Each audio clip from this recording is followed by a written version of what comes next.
Bismillahirrahmanirrahim. Assalamualaikum warahmatullahi wabarakatuh. Bapak-bapak, ibu-ibu, mas-mas, mbak-mbak, khususnya adik-adikku sekalian yang dirahmati Allah dimanapun Anda berada. Kembali di IIP Channel bersama saya, IIP Wijayanto. Kali ini kita akan membahas tema meski mantan berkali-kali menolak kembali kepadamu, mencium kakimu pun akan ia lakukan agar bisa kembali bersamamu saat kamu lakukan hal ini. Ya, apa yang akan kita lakukan ketika mantan berkali-kali menolak kembali kepada kita? Tidak hanya menolak, kemudian dia menghindari kita, memusuhi kita. Ya, apa yang biasanya kita lakukan? Yang biasanya kita lakukan, kita akan menyerah. Ya, kita akan berhenti. Tentu ketika kita memilih untuk berhenti, tidak ada masalah. Ya, selama memang kita meyakini bahwa kalau begitu memang bukan mantan yang terbaik untuk saya akan mencari pengganti mantan. Ya, tentu ketika seseorang mencari pengganti, dia harus total, ya, mencintai dengan sepenuh hatinya, agar jangan sampai nanti dia sudah mendapatkan pengganti mantan, tetapi penggantinya ini, ya, justru tidak pernah mendapatkan cintanya, karena hati dan pikirannya selalu kepada mantannya. Kan kasihan, ya.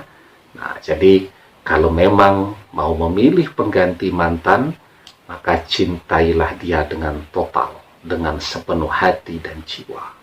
Ya, jadi tidak usah dipikir lagi mantan yang sudah ditinggalkan. Tetapi ketika orang memilih untuk tetap berusaha agar mantan kembali kepada dia meski mantan sudah menolaknya berkali-kali, karena dia merasa nanti kalau memilih pengganti, kasihan nih pengganti, ya, kalau cuman dicintai dengan separuh hati, tidak dengan sepenuh hati, kasihan kan, ya. Maka dia lebih memilih untuk terus berusaha, ya, memilih untuk tidak menyerah di dalam berdoa agar mantan bisa kembali kepada dia. Jadi kuncinya kan itu saja, memilih berhenti dan memilih pengganti mantan, atau memilih tidak pernah berhenti tetapi mantan sudah tidak bisa dihubungi, sudah tidak mau ketemu dan seterusnya. Artinya kan yang tidak boleh berhenti adalah berdoanya. Ya, kenapa demikian? Ya karena saat mantan tidak bisa dihubungi lagi, tidak mau ditemui, bahkan mungkin dia pindah tempat, pindah kota, kita tidak tahu dia di mana. Kan satu-satunya hal yang tetap bisa kita lakukan agar dia kembali kepada kita adalah berdoa.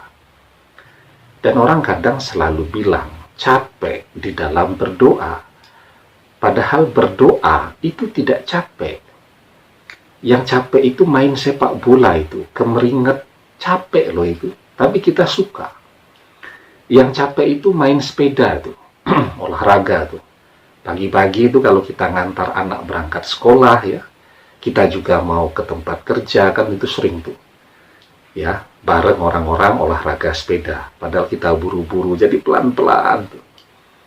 Itu capek itu olahraga seperti itu, ya, keringetan. Tetapi orang melakukan karena merasa dengan berolahraga dia akan sehat.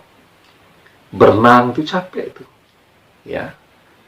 Tetapi berdoa itu tidak capek. Berdoa itu kan kita duduk saja, mengangkat kedua telapak tangan kita ke arah langit, kan tidak capek.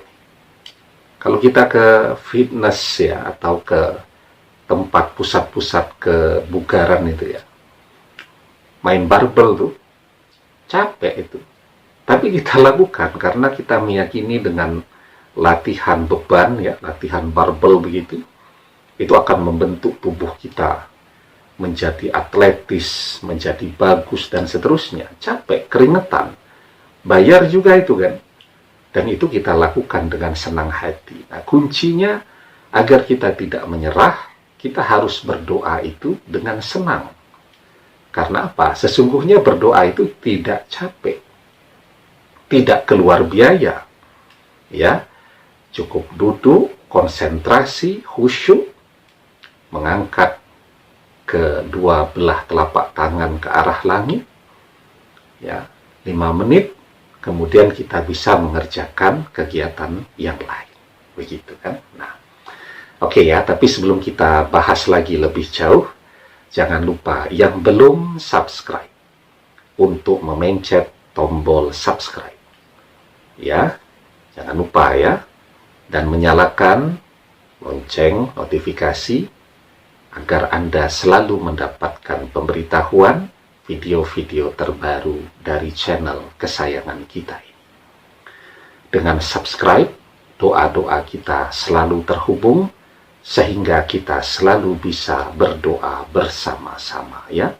Nah, jadi teruskan berdoanya, karena dengan kekuatan dan keajaiban doa itulah mantan yang berkali-kali menolak kita, itu bahkan ketika dia minta kembali kepada kita, misal kita jual mahal ya, mencium telapak kaki kita pun akan dia lakukan ya, untuk menunjukkan cintanya yang sangat besar, keinginannya yang sangat besar untuk kembali bersama kita pun akan dia lakukan ya, mencium kaki ya, ketika dia pengen kembali kepada kita.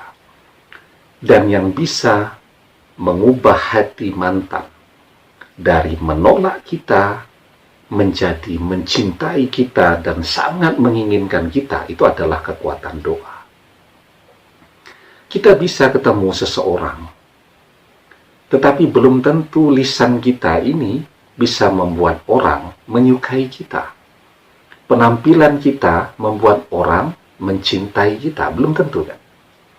Yang bisa merubah hati seseorang dari biasa-biasa saja jadi mencintai, dari tidak suka jadi menyukai, itu adalah kekuatan dari doa kita. Karena itu berdoa, ya, minta kepada Allah apa saja. Ya, kita pengen handphone, kita minta kepada Allah. Pengen handphone baru, kita minta kepada Allah. Pengen rumah, kita minta kepada Allah. Pengen mobil, pengen baju baru, pengen tas baru, dan seterusnya. Kita minta kepada Allah. Bahkan di dalam sebuah hadis diajarkan, sampai misal minta tali sendal pun kita berdoa. Ya, seperti yang dijelaskan di dalam sebuah hadis ya. Salullaha kulla syai'in hatta syis'a. Mintalah kepada Allah, bahkan meminta tali sendal sekalipun. Jadi terus berdoa kepada Allah, karena Allah Maha Kaya. Ya, Allah Maha Pengasih dan Allah Maha Penyayang. Maha Pengasih dan Maha Penyayang, Rahman, Rahim. Ya, Allah yang Maha menciptakan cinta, dan Allah pemilik seluruh manusia. Ketika Allah kabulkan ya doa-doa kita agar mantan kembali kepada kita, merangkak pun mantan akan lakukan untuk datang kembali kepada kita. Dan kuncinya, kita tidak pernah berhenti berdoa, tidak pernah menyerah berdoa. Ya, Demikian, semoga bermanfaat. Wallahu a'lam bishawab, billahi taufik wal hidayah. Assalamualaikum warahmatullahi wabarakatuh.